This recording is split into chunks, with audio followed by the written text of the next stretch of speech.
The Browns drafting Shedeur Sanders is strongly making me consider no longer being a Steelers fan because I believe Shedeur is going to end up being a really good quarterback in the NFL. At worst, he's Kirk Cousins. At best, he's a top 5 quarterback in the league, and he finally is the signal caller who can get the Browns into Super Bowl contention. But what disappoints me is the amount of virtue signaling going on. Shador didn't fall in the draft because of racism. He didn't fall due to teams colluding against him.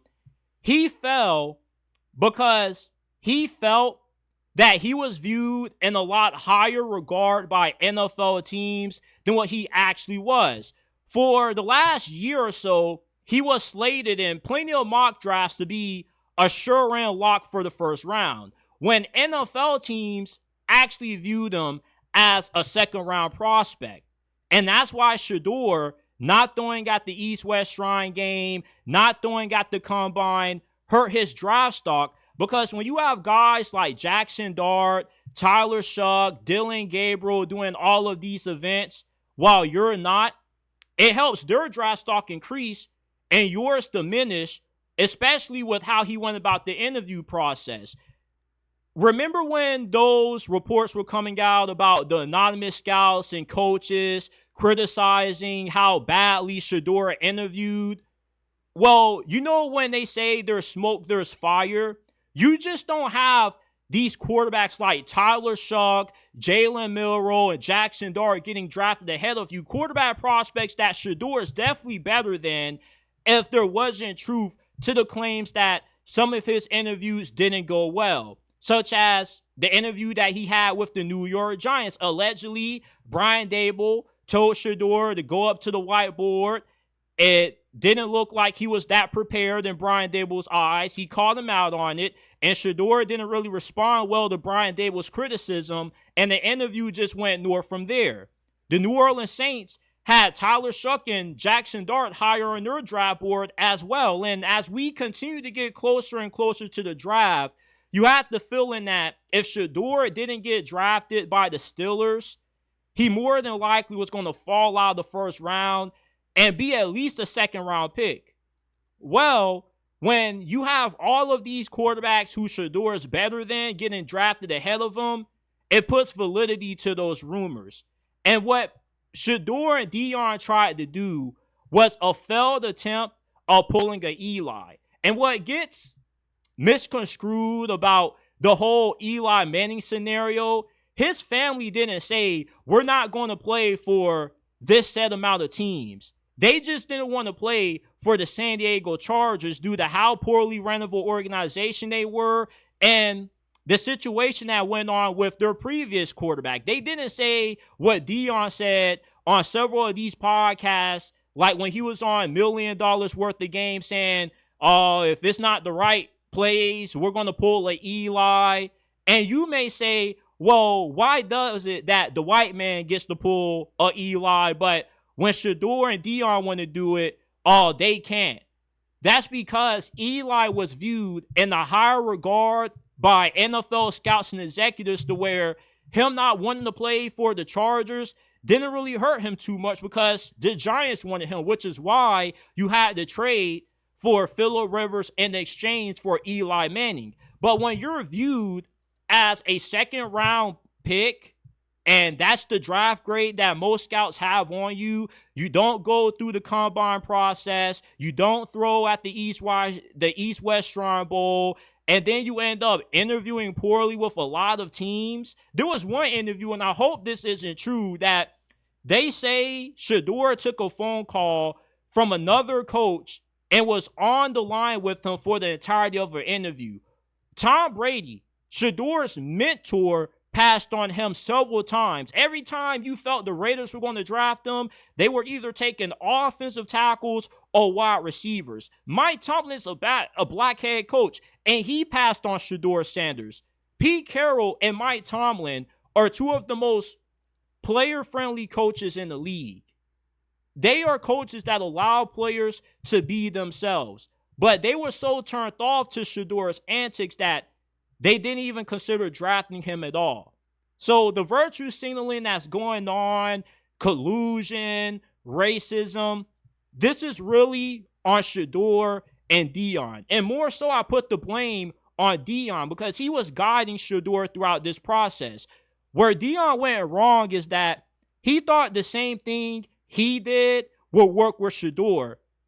And the difference between Deion and Shedeur is that Deion is one of the greatest athletes, not just in NFL history, but in the history of sports. So certain things that he did during the draft process didn't hurt him as much as what it did with Shedeur. For one, not just only was Deion a better athlete than what Shedeur is, but he also was a cornerback.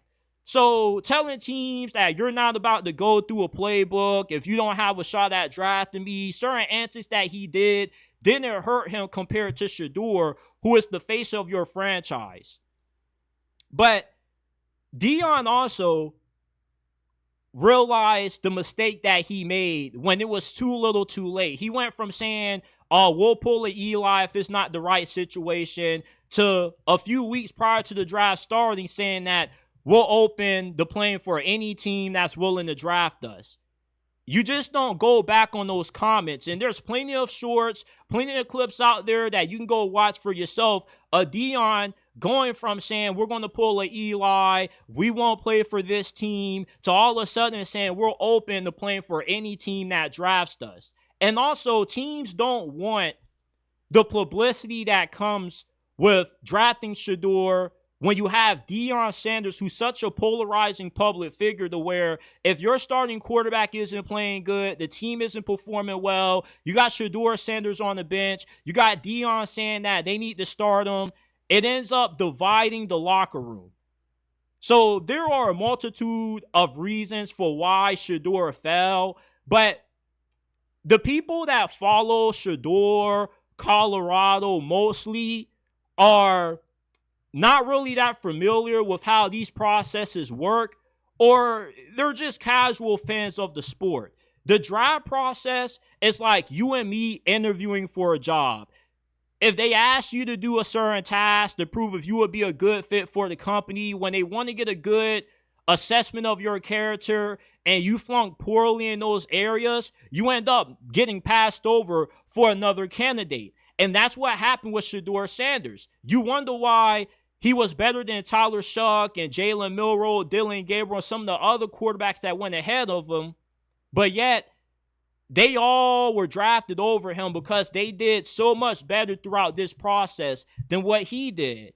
And ultimately, in my opinion, I felt if the draft didn't come down to the Browns owner pretty much telling his head coach and GM to pull the trigger on him, because Jimmy Haslam, the Browns owner, has a really good relationship with Deion Sanders. I felt he was the one who made that decision to draft Shedeur in the 5th round. Because if you look at the reaction of Kevin Stefanski and Andrew Berry, they didn't really look too enthusiastic about the pick. When you see all of these other players getting picked, no matter what round it is, you see guys dapping up, chest bumping, celebrating. The mood with the Browns drafting Shedeur seemed pretty mute. But this whole situation with Shedeur falling in the draft, I felt was a little bit of humble pie that he needed for him to ultimately end up having a good career. Going to Cleveland was the best situation possible for Shedeur Sanders because it gives him the best chance to start during his rookie season. He might not start week 1 over Joe Flacco, but if we go into Thanksgiving and the Browns are 2-8, 2-7, you know what Cleveland fans are going to start doing? They're going to start calling for Shedeur to start. They're not going to call for Kenny Pickett or Dylan Gabriel. They're going to call for Shedeur to start because he's the big name quarterback that everybody knows, that plenty of fans wanted, and 2, the owner is going to want to see Shedeur start over Joe Flacco if things aren't going well, because what Shedeur is going to do, he's going to draw a lot of ratings, and he's going to put fans in seats and sell a lot of tickets and merchandise. Travis Hunter and Shedeur are going to have 2 of the highest selling jerseys in the NFL out of all rookies. And we know that the NFL is a political game. And if Shedeur is as legendary as what he claims to be, he should be able to easily oversee Dylan Gabriel and Kenny Pickett and position himself to be QB2 going into week 1 this upcoming season. Shedeur was the most accurate quarterback in college football. He also was really good taking care of the football. He doesn't have the strongest arm, but he has a good enough arm to make the majority of NFL throws necessary.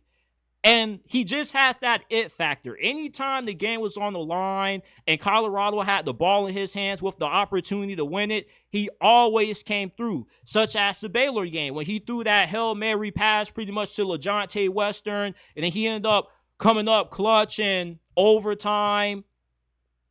Going to the Browns was an ideal situation for Shedeur because you got an opportunity to compete for the starting job.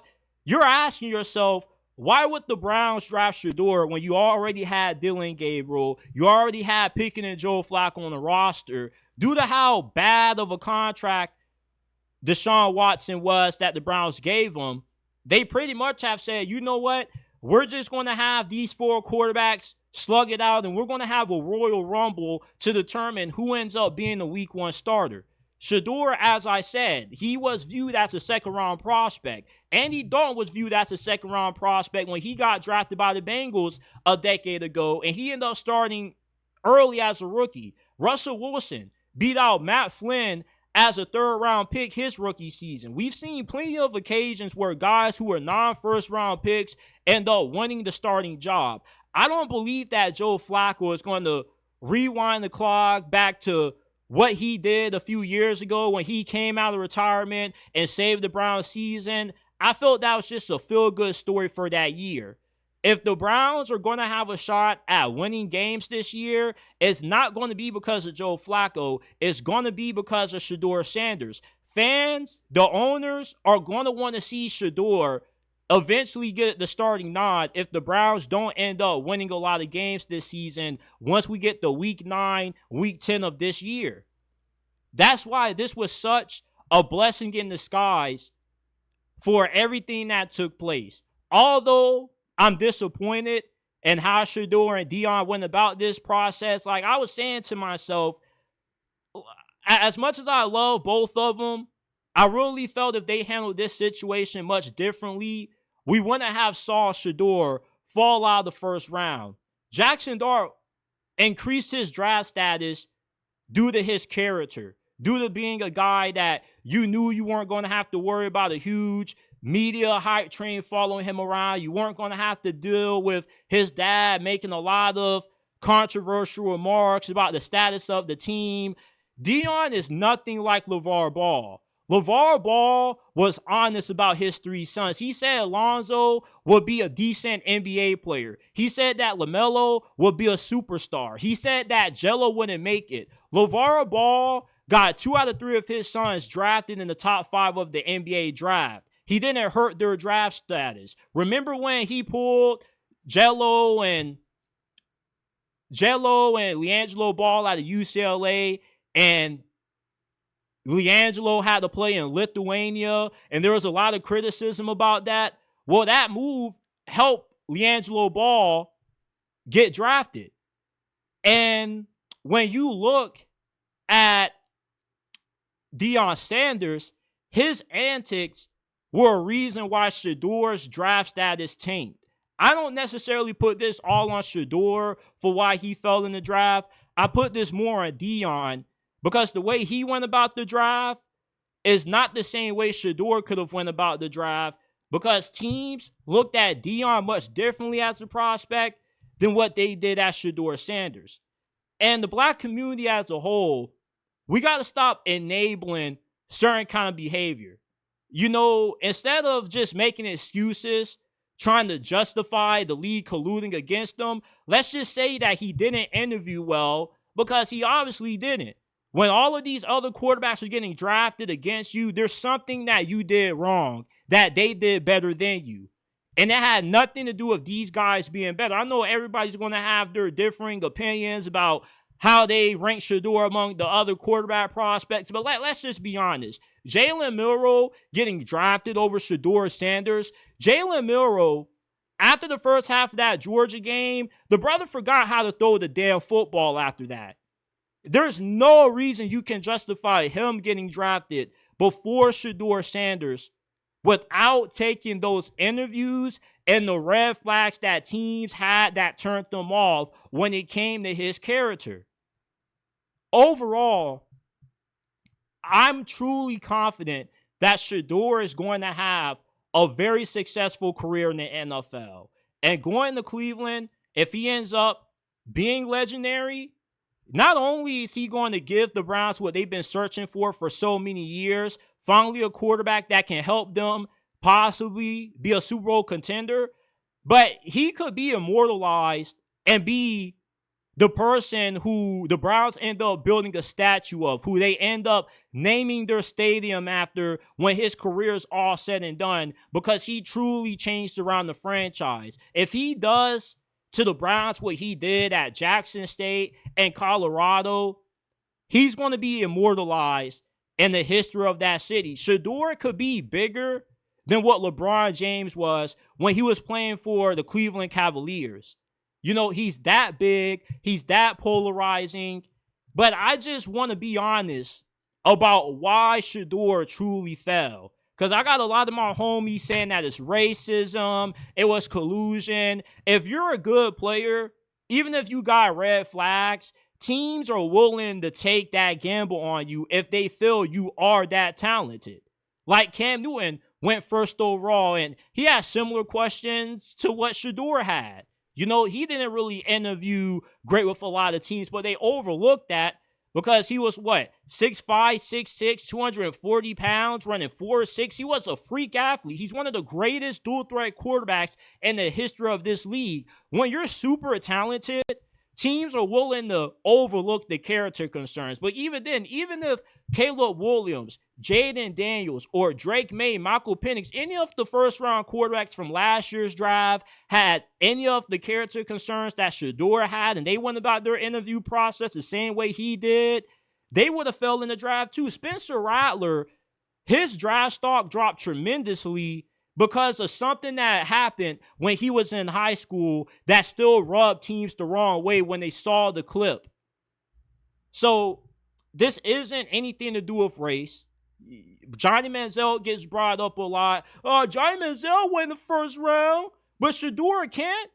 He got drafted by the Browns in the first round. They were the only team that was willing to touch him outside of the Cowboys. And the only reason the Cowboys wanted to draft Johnny Manziel was just because of Jerry Jones being Jerry Jones. If it wasn't for his son stepping in and saying, nah, let's go ahead and take somebody else, which eventually turned into a Hall of Fame offensive lineman, you know, Johnny Manziel would have been a bust. Dysfunctional teams make bad draft picks.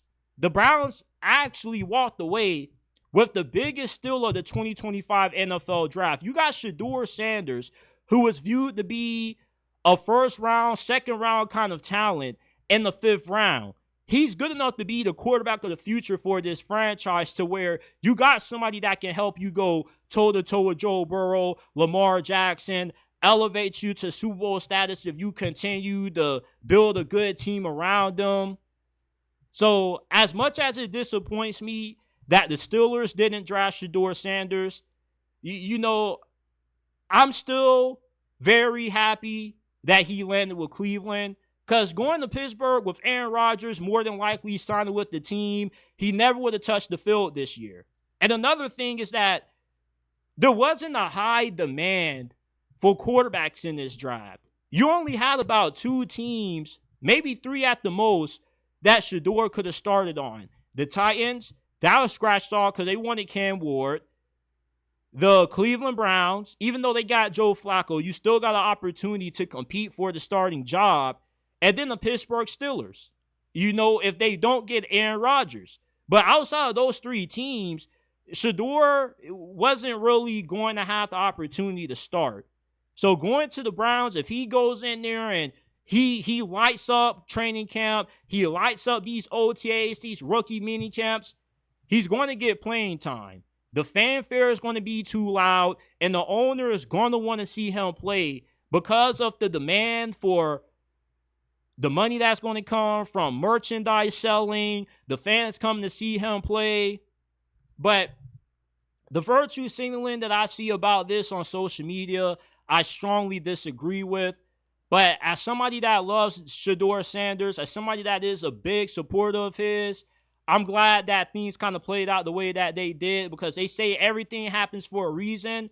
And Deion and Shador somewhat still got what they wanted. Deion said that, he had no problem with him going to Cleveland. And ultimately, he just wanted Shador to go to a place that's willing to give him an opportunity, especially to compete day one. And that's what he's gotten. And if he never would have went about the draft process the way that he did, maybe he ends up going to a team like Pittsburgh and doesn't get a shot to compete at all. So everything happens for a reason. But this is just my thoughts on Shedor's fall in the 2025 NFL Draft. Like, subscribe if you're new. Check us out wherever you get your podcast from. Apple, Spotify. The links are down in the description down below. And I'll see you guys shortly with a new episode.